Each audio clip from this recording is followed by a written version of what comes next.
कि गिद्ध कितनी भी ऊंचाई पे चला जाए उसकी नज़र हमेशा सड़े गले मीट पे होती है।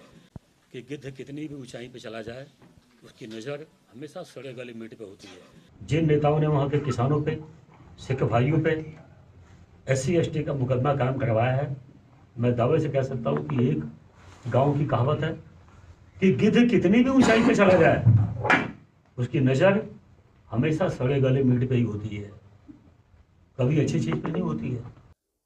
अरविंद पांडे ने क्यों यशपाल आर्य की तुलना गिद्ध से कर दी, और अगर यह तुलना की गई तो क्या यह एक जातिवादी टिप्पणी है?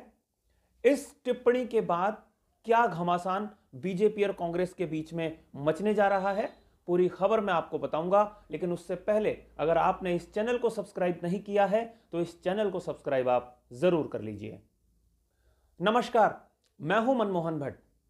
चुनाव आ गए हैं, टीका टिप्पणियां शुरू हो गई हैं, मर्यादाएं लांघी जाने लगी है और राजनीति अपने चरम पर पहुंचने लगी है।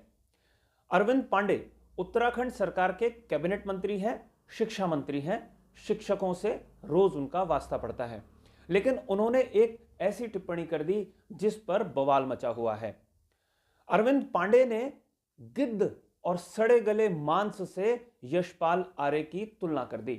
यशपाल आर्य कुछ दिनों पहले तक उनके ही सहयोगी थे, कैबिनेट मंत्री थे, लेकिन जब से उन्होंने भारतीय जनता पार्टी का दामन छोड़ा, कांग्रेस में गए, तब से निशाने पर आ गए हैं। सबसे पहले आप ये बयान सुनिए जिसके बारे में चर्चा हो रही है, हंगामा मचा हुआ है।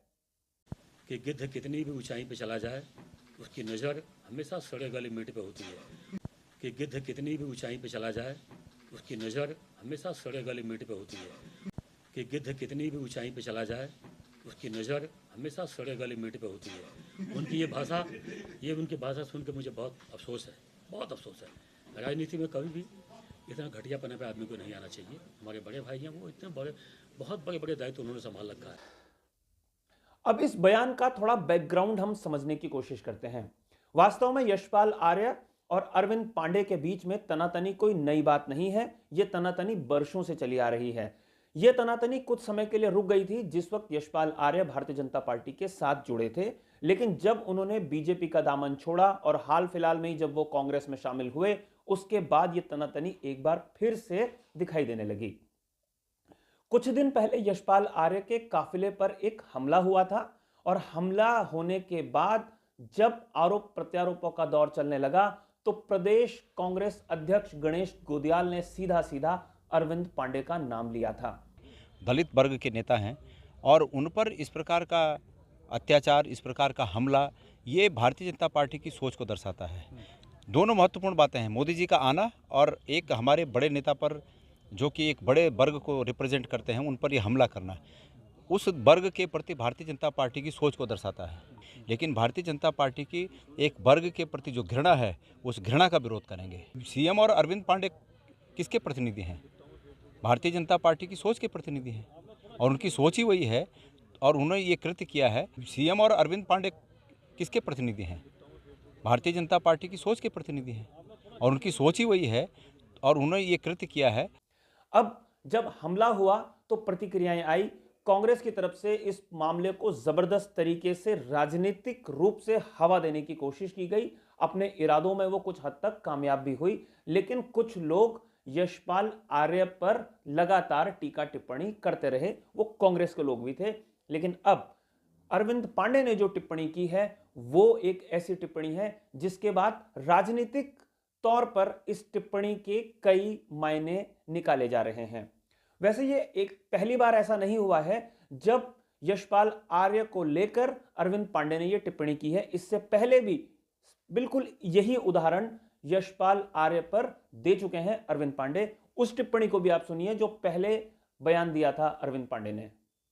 कांग्रेस के नेताओं का एक ही मूल मंत्र होता है और खासतौर पर इस घटना में जो लिप्त हैं, जिन नेताओं ने वहां के किसानों पे, सिख भाइयों पे, SC ST का मुकदमा कायम करवाया है, मैं दावे से कह सकता हूं कि एक गांव की कहावत है कि गिद्ध कितनी भी ऊंचाई पे चला जाए उसकी नज़र हमेशा सड़े गले मीट पे ही होती है, कभी अच्छी चीज पे नहीं होती है। जिन नेताओं ने वहां के किसानों पे, सिख भाइयों पे, SC/ST का मुकदमा कायम करवाया है। मैं दावे से कह सकता हूँ कि एक गांव की कहावत है कि गिद्ध कितनी भी ऊंचाई पर चला जाए उसकी नज़र हमेशा सड़े गले मीट पे ही होती है, कभी अच्छी चीज पे नहीं होती है।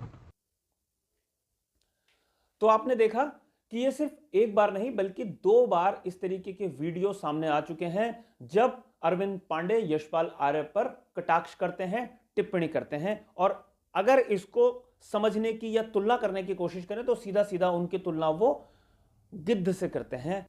सड़े गले मांस को खाता है गिद्ध, ये वो सीधे सीधे शब्दों में कह रहे हैं। इशारा सीधा यशपाल आर्य की तरफ है।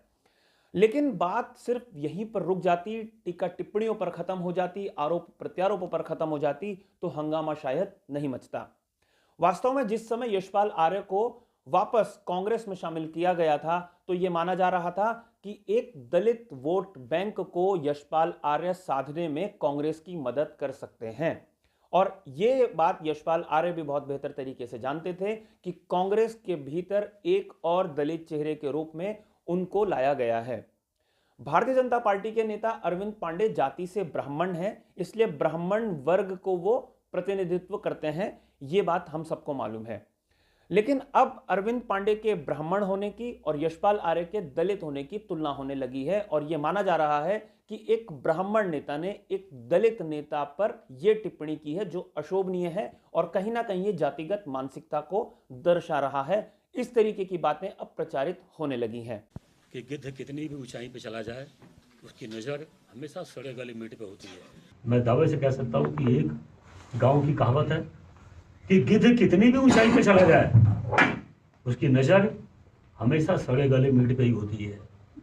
कांग्रेस इसे दलितों के खिलाफ अपमानजनक शब्दों का इस्तेमाल करने को लेकर टिप्पणियां करने लगी है। अब अरविंद पांडे थोड़ा सा बैकफुट पर निश्चित रूप से आएंगे। भारतीय जनता पार्टी ये समझाने की कोशिश करने जा रही है कि यह टिप्पणी वास्तव में दलितों के खिलाफ नहीं थी, बल्कि ये एक सामान्य भाषा में, एक जो गांव में देहाती भाषा में जो वाक्यों का प्रयोग होता है, जो मुहावरों का प्रयोग होता है, ये उस मुहावरे का प्रयोग किया गया था। लेकिन राजनीति है, बयानबाजी अब अपने चरम पर है। अगर यशपाल आर्य जाति से दलित ना होते, अरविंद पांडे जाति से ब्राह्मण ना होते, तो हो सकता है इस टिप्पणी पर इतना विवाद या इतना बवाल न मचता। अब देखना यह होगा आने वाले दिनों में इस टिप्पणी के बाद किस तरीके की और ज्यादा अशोभनीय टिप्पणियां इस चुनाव के दौरान देखने को मिलती है। साथियों, आपको ये रिपोर्ट कैसी लगी हमें जरूर बताइएगा। अगर आपको ये रिपोर्ट पसंद आई हो तो इसे लाइक कीजिए, इसे शेयर कीजिए और अगर आपने अभी तक इस चैनल को सब्सक्राइब नहीं किया है तो इस चैनल को भी आप सब्सक्राइब जरूर कर लीजिए। अगली रिपोर्ट में आपसे एक बार फिर मुलाकात होगी, तब तक के लिए नमस्कार।